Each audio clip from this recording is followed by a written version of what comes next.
S ಮುಂಚೆ ಅಂದ್ರೆ ಸಹಜವಾಗಿ ಒಂದು ನಿರೀಕ್ಷೆ ಇರ್ತದೆ ಯಾವ ತರದ ಪಾತ್ರ ಮಾಡ್ಬೇಕಂತ. ಆವಾಗಿನ ಲೆಕ್ಕಾಚಾರಗಳು ಬೇರೆನೇ ಆಗಿರುತ್ತೆ, ಬಟ್ ಈಗಿನ ಲೆಕ್ಕಾಚಾರಗಳು ಬೇರೆ ಆಗುತ್ತೆ. ಸೊ ಸಿನಿಮಾದಲ್ಲಿನ ಪಾತ್ರ ಸಂತು ಆಗಿಲ್ಲ, ಬೇರೆ ರೀತಿ ಪಾತ್ರ ಅನ್ನುವಂಥದ್ದು ಸರ್.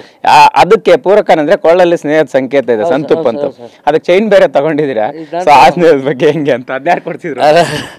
ಚೈನ್ ತಗೊಂಡಿಲ್ಲ, ನಂದಲ್ಲ ಇದು. ಸಂತು ಅಣ್ಣ ವರ್ತೂರ್ ಸಂತೋಷ್ ಅಣ್ಣ ಮನೆಗೆ ಹೋದಾಗ ಲಾಕೆಟ್ ಕೊಟ್ಟರು, ನೀವೇ ಇದ್ರಲ್ಲ ಅವಾಗ. ಲಾಕೆಟ್ ಕೊಟ್ಟರು, ಅದಾದಮೇಲೆ ಲಾಕೆಟ್ನ ಜೋಬಳಿಗೆ ಇಟ್ಕೊಂಡು ಓಡಾಡ್ತಿದ್ದೆ, ಅದು ಮುದುರ್ಕೊಂಡು ಬೆಂಡಾಗ್ಬಿಟ್ಟಿತ್ತು. ಸೊ ಆ ಟೈಮಲ್ಲಿ ನಮ್ಮ producer, monster movie producer Puttaraj ಅಣ್ಣ ಅಂದ್ಬಿಟ್ಟು ನೋಡಿ, ಸೊ ಅವ್ನಿಗೊಂದು ಚೈನ್ ಕೊಡಿಸ್ಬೇಕಲ್ಲ ಅಂತ ಸರ್ಪ್ರೈಸಾಗಿ ಮನೆಗೆ ಕರೆಸ್ಬಿಟ್ಟು ಈ ಚೈನ್ ಅವರೇ ಕೊಟ್ಟಿದ್ದು, ಪುಟ್ಟರಾಜ್ ಅಣ್ಣ ಅಂತ, ಮಾನ್ಸ್ಟರ್ ಮೂವಿ ಪ್ರೊಡ್ಯೂಸರು. ಆಗ ಹೇಳಿದ್ರು, ನಿಮ್ಮ ಸ್ನೇಹಕ್ಕೆ ನನ್ನೊಂದು ಸಣ್ಣ ಅಳಿಲು ಸೇವೆ, ಯಾವಾಗಲೂ ಲಾಕೆಟ್ಟು ಕೊರಳಲ್ಲಿರಬೇಕು, ಜೇಬಲ್ಲಿ ಇರಬಾರ್ದು. ಆ ಕೊರಳಲ್ಲಿರೋಕ್ಕೆ ನನ್ನೊಂದು ಅಳಿಲು ಸೇವೆ ಅಂತ ಅಂದ್ಬಿಟ್ಟು ಇದು ಮಾಡಿಕೊಟ್ರು.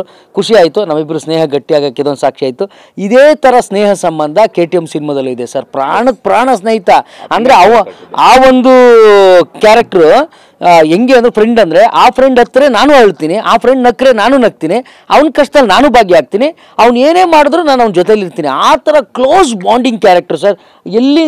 ಅಲ್ಲಿಂದ ಫಸ್ಟು ಸ್ಟಾರ್ಟ್ ಆದಾಗಿನಿಂದ ಕೊನೆಯವರೆಗೂ ನಾನು ಹೀರೋ ಜೊತೆನೇ ಹೋಗುವಂಥ ಒಂದು ಕ್ಯಾರೆಕ್ಟರ್ ಸರ್. ತುಂಬ ನನಗೇ ಒಂದು ಸಿನಿಮಾ ನೋಡಿ ನಾನು ಈ ಥರ ಒಂದು ಕ್ಯಾರೆಕ್ಟರ್ ಮಾಡಿದ್ದೀನಲ್ಲ ಅಂತ ನನಗೆ ಒಂಥರ ಖುಷಿ ಆಗ್ತದೆ ಸರ್ ಆ್ಯಕ್ಚುಲಿ.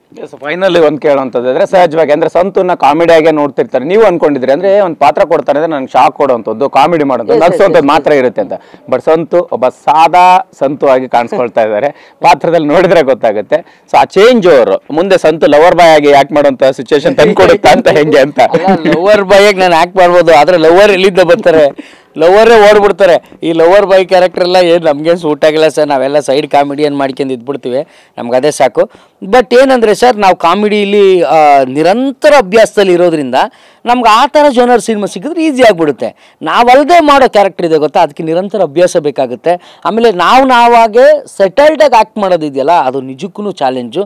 ಸೆಟಲ್ಡ್ ಆ್ಯಕ್ಟಿಂಗ್ ಹೆಂಗೆ ಮಾಡಬೇಕು, ಯಾವ ಥರ ಮಾಡಬೇಕು, ಸಿನಿಮಾದಲ್ಲಿ ಎಷ್ಟು ಮಾಡಬೇಕು ಅಂತ ನಮ್ಮ ಡೈರೆಕ್ಟರ್ ಅರುಣ್ ಸರು ಸಿಕ್ಕಾಬಡೆ ಬ್ಯೂಟಿಫುಲ್ಲಾಗಿ ಹೇಳ್ಕೊಟ್ರು. ನಾನು ಏನೇ ತಪ್ಪು ಮಾಡಿದ್ರು ಬೇಜಾರು ಮಾಡ್ಕೋತಿರಲಿಲ್ಲ, ನನಗೆ ಒಂದು ಪ್ರೋತ್ಸಾಹ ಕೊಡೋರು, ನೀನು ಹಿಂಗೆ ಮಾಡ್ಬೇಕು ಸಂತ, ಈ ಥರ ಮಾಡೋ ಅಂತ. ಒಳ್ಳೆ ಟೀಮ್ ಸರ್ ನಿಜಕ್ಕೂ. ದೀಕ್ಷಿತ್ ಅಣ್ಣ, ನಾನು ಬೇಕಾದ್ರೆ ಒಂದು 2-3 ಟೇಕ್ ತೊಗೊಂಡ್ರು ಕೂಡ ದೀಕ್ಷಿತ್ ಅಣ್ಣ ಒನ್ ಟೇಕ್ ಆರ್ಟಿಸ್ಟ್, ಸಿಕ್ಕಾಬಡೆ ಚೆನ್ನಾಗಿ ಮಾಡ್ತಾರೆ. ನಾವಾಗೆ ಆ್ಯಕ್ಟ್ ಮಾಡಿದ್ರೆ ಏನಾಗಲ್ಲ. ಅದು ನಾವಲ್ಲದೆ ಇರೋವಂಥ ಒಂದು ಪಾತ್ರ ಅಂದರೆ, ನಮ್ಮೊಳಗಿರೋಂಥ ಒಂದು ಪಾತ್ರ ಮಾಡುವಾಗ ಚಾಲೆಂಜಸ್ ಇರುತ್ತೆ. ಆ ಟೈಮಲ್ಲಿ ದೀಕ್ಷಿತ್ ಅಣ್ಣನೂ ಸಿಕ್ಕಾಬಟ್ಟೆ ಕೋಆಪ್ರೇಟ್ ಮಾಡಿದ್ದಾರೆ ಸರ್.